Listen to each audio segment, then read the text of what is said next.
Gül beni kullanıyor mu? Gerçek mi, değil mi? Türkmen mi, Özbek mi? Ve en önemlisi, bu hikaye burada mı bitiyor? Bugün hiçbir şey saklamadan her şeyi anlatacağım. Arkadaşlar, hepinize merhabalar. Bugün Part 4'teyiz ve bu video belki de şimdiye kadar çektiğim en zor video olacak. Çünkü bugün hiçbir şey saklamadan direkt olarak dürüstçe konuşacağım. Bu video bir savunma değil. Ben burada kendimi aklamak için değilim. Kimseye kendimi haklı çıkarmak için videolar çekmiyorum. Bu videoyu çekmemin sebebi herkesin aklındaki sorulara dürüstçe cevap vermek. Öncelikle hepinize teşekkür etmek istiyorum. Part 1, 2 ve 3'te binlerce yorum aldım. Bazılarınız bana destek oldu. Başın sağ olsun. Senin yerinde olsaydım ben de aynısını yapardım dediniz. Size minnettarım, gerçekten. O yorumlar beni çok duygulandırdı. Bazılarınız da beni eleştirdiniz. Yanlış yaptın. Kızı kullandın. Nikah olmadan yaşamak haram dediniz. Size de saygı duyuyorum. Çünkü siz de içtenlikle, kendi değerlerinizle konuşuyordunuz. Ama şimdi hepsine cevap verme zamanı. Eğer sen de bu tür sırları seviyorsan sonuna kadar izle. Çünkü bugün kimsenin bilmediği detayları anlatacağım. Başlayalım. En çok sorulan soru şu. Gül gerçek mi? Evet, Gül gerçek. Ben burada bir senaryo okumuyorum. Ben yaşadığım bir hikayeyi anlatıyorum. 2015'ten 2017'ye kadar Türkmenistan'da çalıştım. Gül'le tanıştım. 2 yıl birlikte olduk. Deport edildim. Ve sonra 6-7 yıl boyunca onu Türkiye'ye getirmeye çalıştım. Ama neden videolarda anlatıyorum?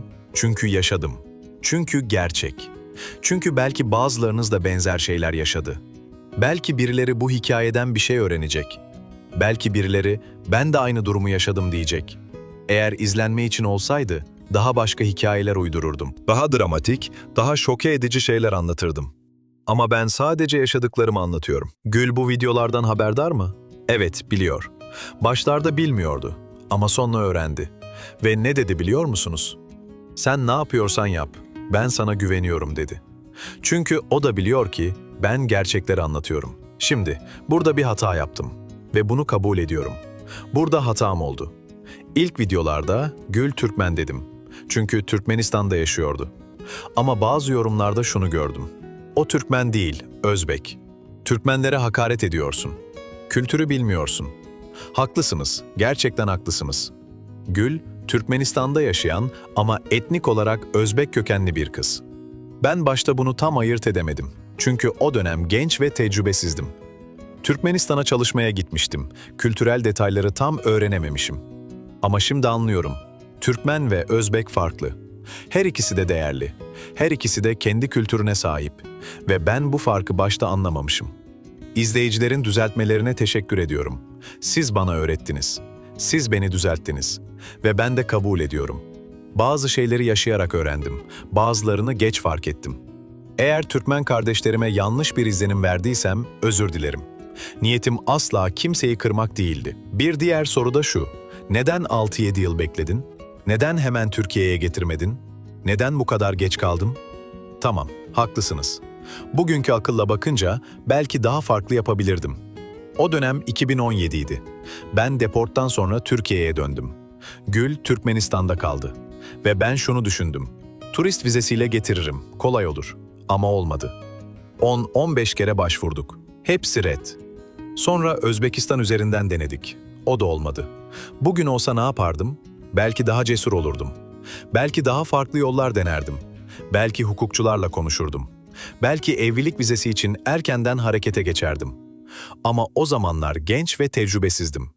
Hallederim diye düşündüm. Ama olmadı. Suçu ne sisteme ne kadere tamamen atıyorum. Hayır, sistemin de hatası var, benim de. Belki daha iyi planlayabilirdim. Belki daha akıllı hareket edebilirdim. Ama şunu da söyleyeyim. O dönem elimden geleni yaptım. Parasını harcadım, zamanımı verdim, uğraştım. Ama olmadı. Ve şimdi herkesin merak ettiği soru, Gül şu an ne durumda? Evlendi mi, evlenmedi mi? Sen hala onunla konuşuyor musun? Böyle durumlarla karşılaşan tek kişi sen değilsin, biliyorum. Çoğunuz da benzer şeyler yaşadı. Uzun mesafe ilişkiler zor, ayrılıklar acı veriyor. Ve bazen belirsizlik daha da zor oluyor. Şu an durum şöyle. Gül ve ben hala iletişim halindeyiz. Ama eskisi gibi değil. Ara ara konuşuyoruz. Ben ona hala destek oluyorum. Ama aramızdaki o eski sıcaklık, o eski yakınlık azaldı. Bazı haberler alıyorum. Bazıları Gül evlendi diyor. Bazıları hayır evlenmedi, sadece ailesi baskı yapıyor diyor. Bazıları o başka biriyle görüşüyor diyor. Net olmayan şeyler var. Ve ben de kafam karışık. Çünkü Gül bazen bana bir şey söylüyor ama sonra değişiyor. Bazen gel buluşalım diyor ama sonra ailem izin vermiyor diyor. Duygusal olarak kafam karışık. Ben onu hala seviyorum ama şu an ne durumda olduğumuzu tam bilmiyorum. Belki o da bilmiyor. Belki o da ailesinin baskısı altında.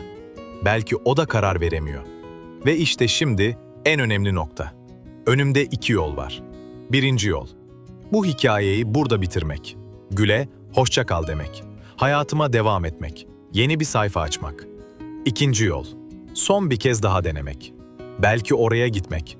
Belki onunla yüz yüze konuşmak. Belki gerçekleri öğrenmek. Ama hangisi doğru? Bilmiyorum. Gerçekten bilmiyorum. Bir tarafım diyor ki, bırak artık. 6-7 yıl oldu. Yeter. Kendine gel. Diğer tarafım diyor ki, ama ya gerçekten seni seviyorsa? Ya gerçekten ailesi engel oluyorsa? Ya son bir şans verirsen her şey değişirse?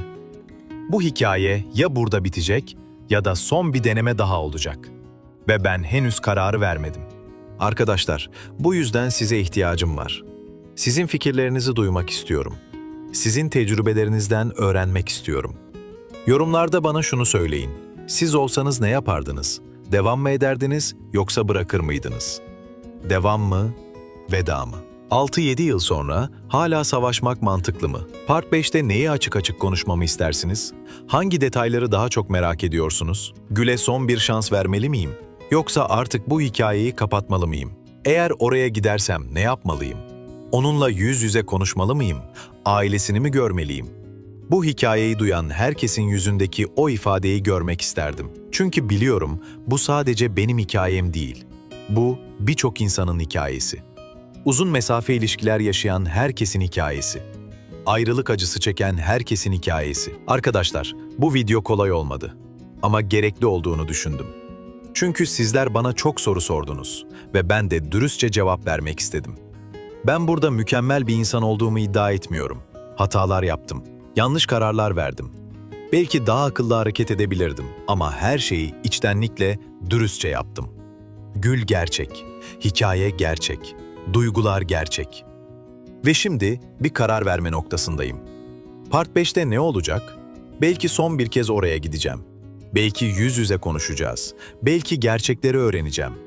Belki her şey burada bitecek. Belki yeni bir başlangıç olacak. Ama hangisi? Henüz bilmiyorum. Bu yüzden yorumlarınızı bekliyorum. Sizin fikirlerinizi duymak istiyorum. Bu video gerçek mi diye soruyorsan, evet gerçek. Ve Part 5'te her şeyin sonu gelecek. Görüşmek üzere. Yorumlarınızı bekliyorum. Part 5 olacak mı, olmayacak mı? Sizin yorumlarınıza bağlı. Eğer devam et derseniz devam edeceğim. Eğer bırak artık derseniz belki de bu son video olacak. Karar sizin.